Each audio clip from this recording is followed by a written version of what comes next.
Umalma ang vlogger na si Kier Garcia o mas kilalang Fukerat dahil sa quote card na kumakalat ngayon sa social media na kung saan ay pinalalabas na di umano'y sinabi niya. Nakasaad sa quote card ang tila pagrereklamo ni Fukerat nang maranasan niyang sumakay sa MRT. Ang dami umanong tao kaya naman hindi naiwasan ang pagsisiksikan. Dahil sa naging karanasan umano ni Fukerat ay hindi na daw siya uulit na sumakay sa MRT dahil nakakadiri umano. Agad daw siyang naligo pagkarating niya sa kanilang tinutuluyan. Sumakay ako isang beses sa MRT sa Taft, hindi na mauulit. Ang daming tao, siksikan, nakakadiri, as in naligo agad ako pag uwi.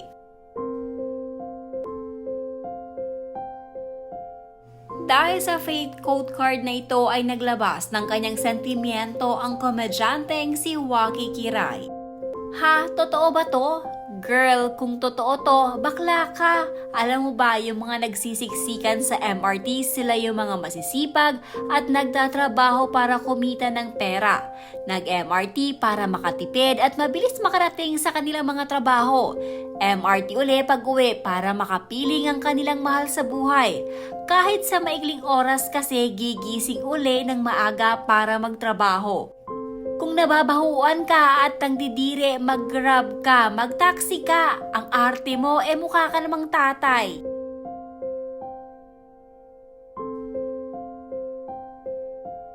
Hindi pinalagpas ni Fukerat ang post na ito kaya naman sa social media mariin nitong pinabulaanan ang nakasaad sa quote card. Ayon dito ay hindi lahat ng nakikita sa social media ay dapat bigyang pansin. Maging mapanuri daw muna sana kung totoo ba o hindi ang nakikita o nababasa. Rumors can destroy a person's name in seconds. Not everything we read or see online deserves our attention or belief. Before reacting, before sharing posts, comprehension and fact-checking should always come first. Silence is better than spreading lies. Not every story is worth your voice.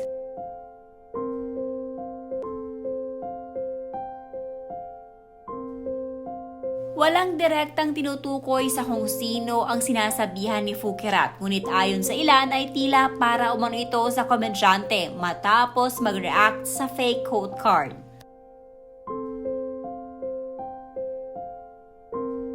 Sa comment section naman ng post ni Fukerat, tila may pinariringgan naman ito dahil sa kanyang sinabing nagsisimula na naman umano siyang siraan, tapos magagalit naman daw kung sumagot siya. Nagsisimula na naman silang manira pag sumagot ako na masama. Samantala, narito naman ang ilang mga komento sa post ni Fukerat. Ikaw din lang kasi sumisira sa pangalan at sarili mo, saka pati na din dignidad mo. Tama mga sinasabi ni QD, hindi ka pa din natuto. Mas madaming hahanga sa'yo kung babaguhin mo yung hindi magandang asal. Yung sinasabi mo na bad publicity or good always publicity is a big no. Mas madami pa rin hahanga kapag maganda ang nakikita sa'yo at pinapakita mo. Porket sumikat at nagkakapera ka na, okay lang yon. Mali ka, bakla ka ng taon. Mas lalong madaming maiinis sa'yo kapag pinagpapatuloy mo yan.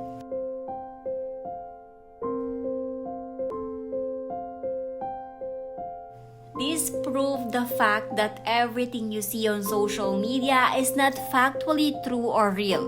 Always listen to the other side of the story. Never be one-sided. Diba, sabi na di niya sinabi yan, kaya nakipag-away talaga ako doon sa nag-comment. Sabi ko magpa-checking muna siya, like hello, alam ko mabait na bata to si Fukerat. Ganyan talaga pagka umaangat, daming gagawa ng paraan para may down ka. Laban, importante, meron work at nakakatulong sa magulang at di pabigat sa pamilya tulad ng mga nambawa sa'yo. Comprehension nga, diba? Ba't nag-comment ka regarding doon? Sabi ni Waki kung totoo man yon, never in-state na totoo. Actually, wala namang masama sa sinabi ni Waki. First of all, nag-ask siya if it's true or not. Then she gave her opinion about the post. She just explained sa mga pasahero na sumasakay sa MRT. Yes, may mali rin si Waki sa part na niwala siya, but there is no wrong to give opinion. Especially, alam niya kung ano ang pinagdadaanan ng mga pasahero sa MRT.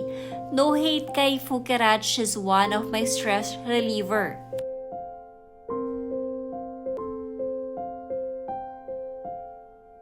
Dahil siguro sa issue mo from the past, kaya tumatak na sa isip ng tao yung mga negative na ginagawa mo. So kahit hindi totoo, they will think na totoo yun. That is the consequences you've made before. You can't control them. Grow up and have personality development just like others.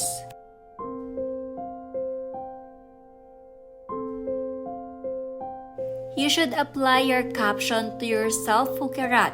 Behave rin at be grateful sa mga tao na tinulungan ka dati. Huwag abusado at pa-feeling victim na pagtapos ma-viral, magpahinga sa social media, punta sa dagat na may caption about Bible verses na para ba siyang victim.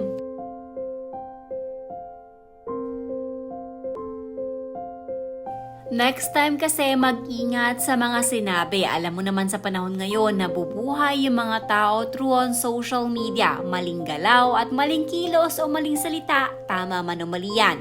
Basta magagawan ng issue.